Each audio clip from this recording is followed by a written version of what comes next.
ඔහු ඇවිත් උපාධි ප්‍රදානෝත්සවයට මුරකරුවන් ඔහුව නතර කළා. කොහෙද යන්නේ? ඔහුගේ අවසර මත පෙන්නලා ඔහු ඇතුල් වුණා. යන එන මග ඔහුගේ පෙනුමට ඇඳුමට ගොඩක් අය එක දේවල් කියන්න පටන් ගත්තා. ඔහුට මතක් වුණේ අතීතය.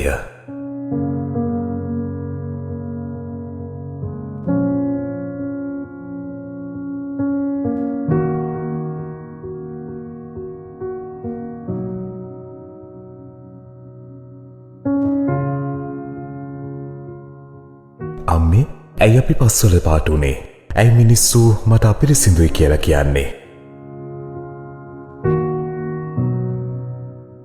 අම්මා මෙහෙම කිව්වා. අපිරිසිදු මිනිසෙක් වුණත් හදවත පිරිසිදුයි නම් වටිනවා.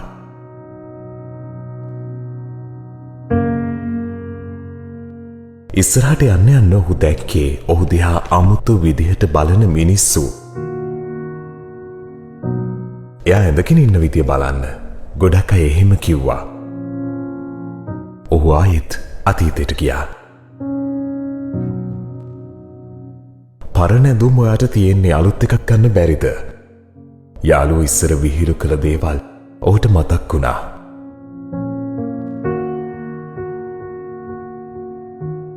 ඔහු ගෙදරට ගිය ගමන් කිව්වේ අම්මේ අලුත් ඇඳුමක් ගන්න කාලේ හරි කියලා.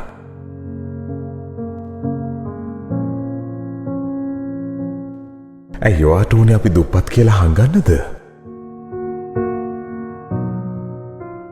වැඩියෙන් වටින්නේ හරි ලේසියෙන් ජීවිතේ ජය ගන්න අයද අමාරුවෙන් ජීවිතේ දිනන අයද? අම්මා ඔහුගෙන් ඇහුවා.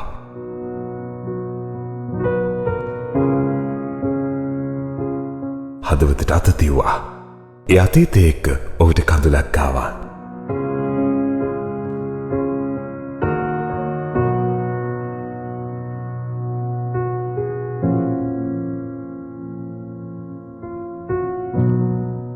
ආයෙත් අතීතයට ගියා. ඔහු වෙනස් වුණ දවසක පවුලේ අය ඒ ගැන හපු විදිය ඔහුට මතක් වුණා.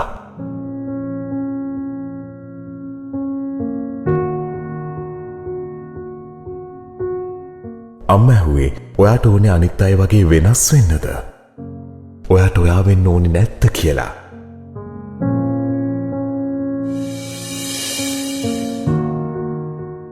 දහසක් දෙනා බලාගෙන ඉන්න මහා වේදිකාවකට ඔහු කොට වුණා.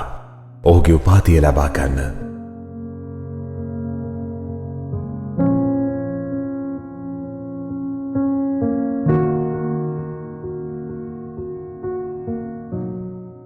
හැමෝම අත්වටි ගැහුවා. ඔහු නෝමන්කින් පිලිපිනේ ප්‍රමුඛ විශ්වවිද්‍යාලයකින් උපාධිය ලත් දුප්පත් සහ අඩු කුලයක් යයි සම්මත ප්‍රාන්තයක ජීවත් වුණ පළමු කෙනා.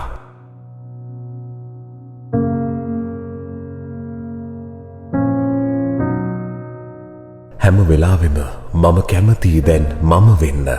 වෙනත් කෙනෙක් වගේ වෙන්න උත්සාහ කරන එක නෙවෙයි, නැති බව හංගන එක නෙවෙයි. තියෙන දේවල් වලින් තමන් වෙන්න. දිනන්නේ ඔබ.